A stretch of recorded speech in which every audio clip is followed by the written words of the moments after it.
অনেক দিন বাদে অঙ্কুরের সাইকেলে উঠলাম। চলো তোমাদের আজকে আমাদের প্রেম কাহিনী শোনাই। জানো তো, আগে যখন অঙ্কুরের বাইক ছিল না, তখন কিন্তু আমরা সাইকেল করে ঘুরতাম, প্রেম করতাম, প্রতিদিন ঘুরতে বেরোতাম, পুরো কৃষ্ণনগর ঘুরতাম এই সাইকেল করে।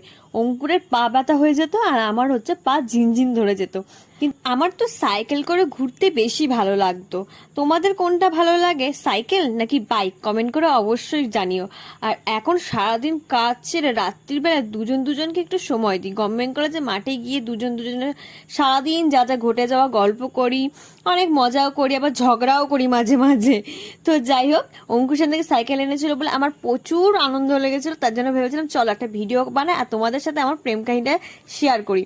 তো আমাকে তোমরা সবাই কমেন্ট করে জানিও কেমন লাগলো আমাদের প্রেম কাহিনী। তো যাই হোক, টাটা বাই বাই। পেজটাকে ফলো করতে ভুলো না। বাই, দেখা হবে পরের একটা ব্লগে। টাটা।